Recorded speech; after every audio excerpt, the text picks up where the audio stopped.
하나님의 마음에 맞는 사람인가? 한나 아렌트는 인간의 세계, 인간을 파멸로부터 구하는 능력은 새롭게 시작하는 능력이다라고 했습니다. Beginning anew, 늘 새롭게 시작하는 능력이야말로 파멸로부터 구하는 신이 준 축복이라는 것입니다. 소위 말해서 잘못하고 실패해도 그 다음에 다시 시작할 수 있는 사람, 그 공동체가, 때로는 그 개인이 위대한 것은 잘못하고 실패했는데도 그 사람으로 하여금, 그 공동체로 하여금 다시 시작할 수 있도록 기회와 마음을 열 때 그곳은 놀라운 구원의 능력이 일어난다라는 것입니다. 여러분, 낙인을 찍지 말고 딱 그런 사람이다 이렇게 하지 마시고 그 가운데 우리 자신에게나 우리 가족에게나 공동체에 새롭게 시작할 수 있는 자유가 주님의 이름으로 주어지기를 축복합니다. 아멘. 우리는 너무 쉽게, 심지어 요즘 같은 시절에는 언론이나 미디어나 소셜이 딱 낙인을 찍어버려요. 여러분, 사람들의 말 중에 제일 무서운 사람이 이런 사람이에요. 낙인을 딱 찍어버리는 사람. 그 사람은 이런 사람이야. 여러분, 정말 무서운 사람이에요. 여러분, 그런 사람들과는 10m 거리를 두시기 바랍니다. 그 마음이 딱 오잖아요. 웬만하면 잘 안 바뀌어요. 그리고 낙인을 한번 찍어버리면 그때부터는 다른 가능성이 없어져 버립니다. 그러나 하나님은 끊임없이 우리에게 성령으로 새롭게 하시는 분입니다. 믿음으로 새롭게 시작하시는 주의 능력이 우리에게 있기를 주의 이름으로 축복합니다. 아멘. 우리는 오늘 다윗을 만납니다. 어떤 다윗이냐면 예루살렘에 세워진 진정한 왕된 다윗을 만나고 있습니다. 자, 그의 삶에 수많은 일들을 겪고 예루살렘의 왕이 되었습니다. 세 가지의 모습을 살피는데 사실은 긴장감과 위기와 위험의 빨간불이 깊이 들어오는 시간이에요.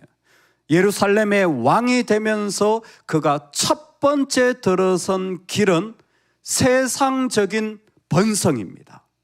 두로 왕 히람이 다윗에게 백향목을 보내는 것이 그가 왕으로서 한 첫 번째 일입니다. 사실 다윗은 더 이상 600명의 돌격대들과 하는 그런 무리의 리더가 아닙니다. 그는 이제 국가라는 한 체제의 왕이고 군복이 아니라 왕복을 입고 살아가야 하는 사람입니다. 그런 그에게 두로 왕 히람이 그에게 보낸 이와 같은 백향목의 풍요는 말할 수 없는 귀한 선물일 것입니다. 지금이나 그때나 경제가 잘 되면 잘 다스리는 왕이라고 언제나 그렇게 칭송되어질 수 있습니다. 두로 왕 히람이 다윗에게 사람들과 백향목과 목수와 석수를 보내매 다윗에게 첫 번째 만난 것은 히람이 준 상업주의, 즉 가나안의 부요입니다. 이 동맹을 나중 이사야는 이렇게 말합니다. 그 땅에는 은과 금이 가득하고 보화가 무한하며 그들이 자기 손으로 만든 것, 곧 자기 손가락으로 만든 것을 경배하니라. 왕으로서 꼭 금해야 되는 세 가지가 있어요. 첫 번째가 황금을 많이 두면 안 된다라는 것이 원칙이었습니다. 두 번째, 여자를 많이 두면 안 된다라는 것이 원칙입니다. 세 번째, 말을, 즉 군사력을 많이 두면 안 된다라는 것이 원칙이었습니다. 이것은 열방과 다른 하나님이 세운 왕의 분명한 원칙이었어요. 그런데 지금 다윗은 첫 번째 순간부터 잘못된 길로 들어가고 있죠. 황금을 많이 두는, 그래서 하나님을 의지하지 않아도 되는 그 자리로 지금 들어가고 있습니다. 아니나 다를까 우리가 읽은 11절 12절 말씀에는 어디에도 이전에 돌격대에서 계속해서 살아왔던 다윗의 모습 가운데 항상 있었던 한마디, 하나님 우리가 올라가도 될까요? 이 마디가 없습니다. 하나님 이렇게 해도 될까요? 이 질문과 기도가 사라집니다. 뭐가?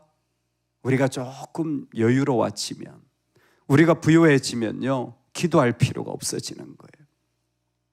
우리는 지금 그 순간을 바라보고 있습니다. 이사야가 말한 그 질문이 정말 자기가 만든 것을 경배하는 인간의 모습이 정말 다윗에게 일어나고 있는 것은 아닐까? 아니나 다를까 두로와의 협력관계, 이것은 상업적 부여를 가져다 줍니다. 이 두로는 바닷가에 있거든요. 그래서 지중해를 통하여서 무역에 아주 흥왕한 대표적인 이 지중해의 부자 나라입니다. 그곳에서 부가 들어오는 것은 왕으로서 외교를 잘하는 것이지요. 정말 잘하는 것인데 뭔가 불안해.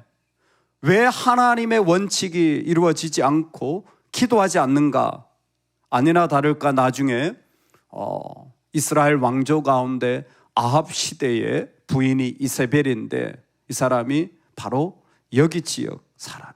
여기에서부터 그 유명한 바알 숭배가 이스라엘에 들어오게 되어집니다. 우상 숭배가 시작되어지죠. 다윗의 첫 번째가 상업적 부여였어요. 경제적 여유였습니다. 우리는 긴장하지 않을 수가 없습니다. 두 번째 본문으로 가면 더 긴장되어져요. 다윗이 헤브론에서 올라온 후에 예루살렘에서 처첩들을 더 두었으므로 아들과 딸들이 또 다윗에게서 나니. 아멘.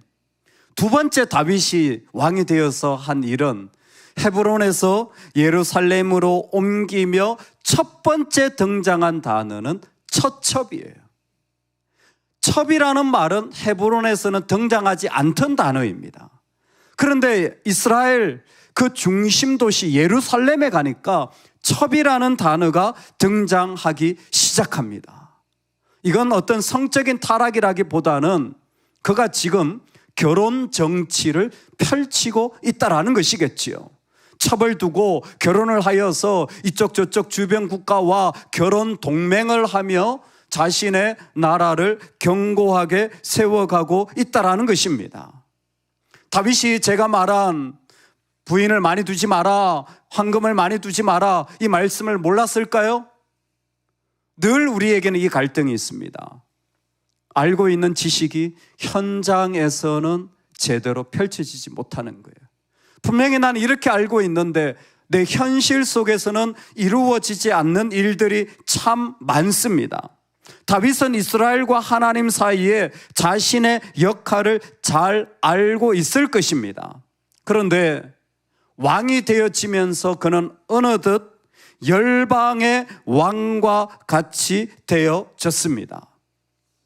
사무엘이 너희들이 왕을 세우면 그 왕이 너희들에게서 자식을 취하고 세금을 취하고 곡식을 취하고 취하는 자가 될 것이라 했는데, 너무나 사무엘의 메시지대로 다윗은 처첩을 취하는 자로 묘사되고 있습니다.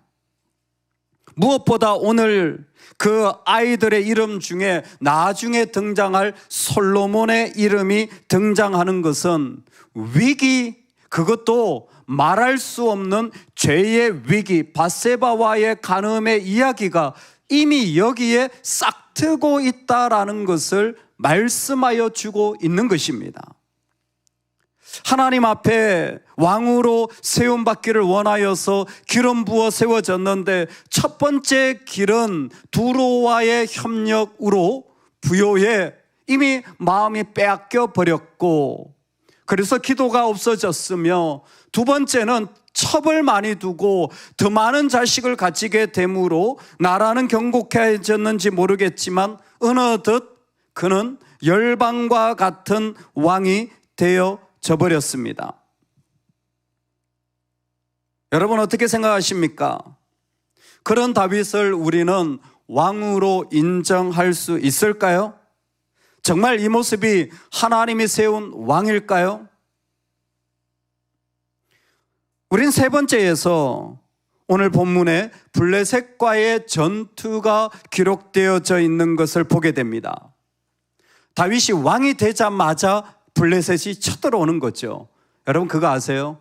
블레셋은 한 번도 다윗을 이긴 적이 없습니다. 다윗이 왕으로 되어지기 전에 그가 목동이었을 때부터 블레셋은 다윗을 이긴 적이 없어요.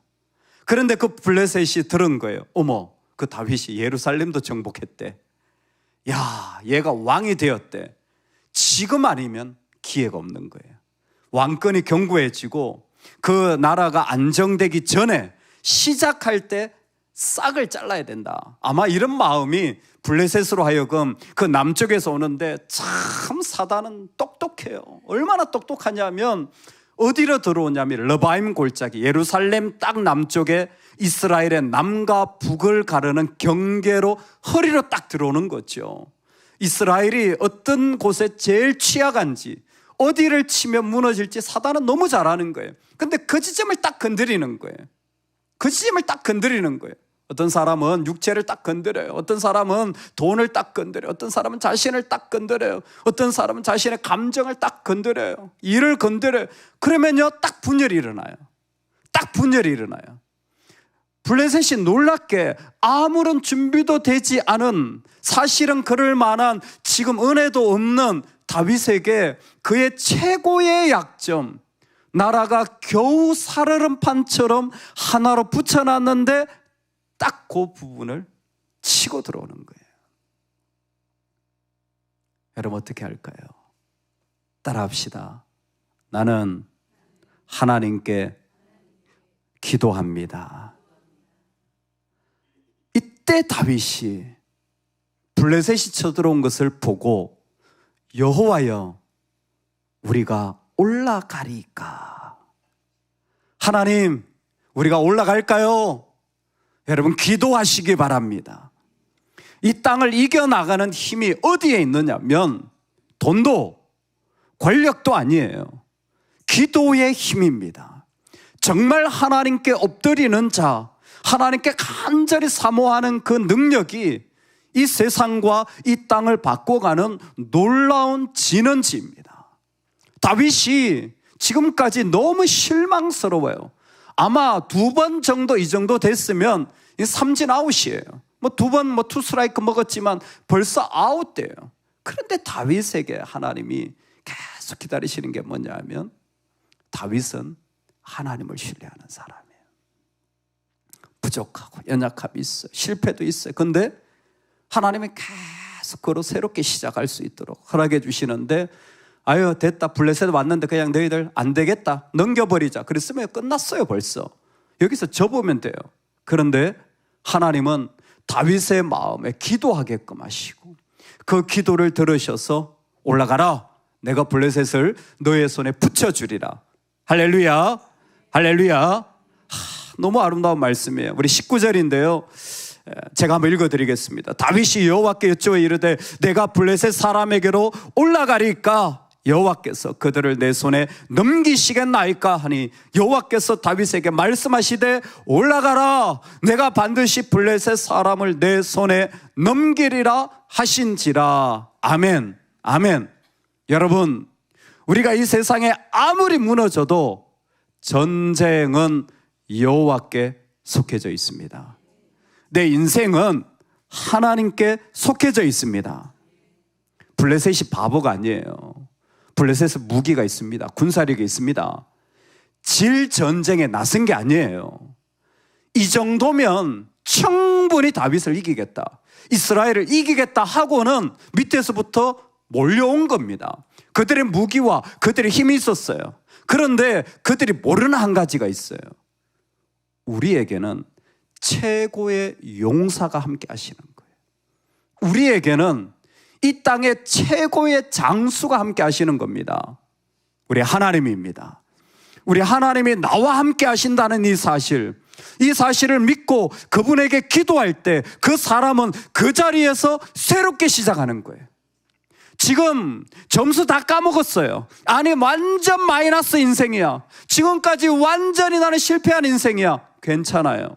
그가 하나님을 부를 때 이 세상 모든 것을 이기는 하나님의 능력과 권세가 그의 편에 서는 줄로 믿으시기 바랍니다. 다윗은 전쟁이 아무리 생각해도 그들이 가지고 있는 무기가 아닌 거예요. 아무리 생각해도 전쟁은 하나님께 속해져 있는 거예요. 골리앗과 싸울 때나 지금이나 그의 깊은 마음속에는 하나님이 내 편 되어 주시고 하나님이 최고의 장수이심을 그는 분명하게 믿는 것입니다. 여러분, 오늘 우리가 살아가는 일들에 정말 중요한 것은 이것입니다. 우리가 모든 일에 성공하는 사람이 되는 것이 아니라 우리는 그 자리들마다 신실한 사람이 되는 게 중요해요. 우리는 이 자리에서 모두 승리하는 사람이 되는 게 중요한 것이 아니라 그 모든 자리에서 하나님을 의지하는 사람이 되는 게 중요해요. 하나님은 하나님의 마음에 합한 사람으로 성공한 사람을 세우는 게 아니라 하나님께 피하는 사람을 하나님 마음에 합하다고 하시는 거예요. 그도 실패가 있어요. 그도 낙인 찍을 만한, 야, 너 진짜 첫 번째가 뭐니? 그게 뭐니? 왜 두로와 손을 잡아? 정말 창피해서 어디 말도 못해. 두 번째는 더 창피해. 왜 이렇게 첩을 많이 두는? 이거는 정말 지울 수도 없는 기록이잖아요. 그런데도 불구하고 그 부족함 속에서 그는 여전히 하나님께 물으며 나아가는 거예요. 하나님, 제가 올라갈까요? 그랬더니 하나님이 올라가라. 여러분, 누구든지 하나님을 가까이 하면 하나님이 그를 가까이 하십니다.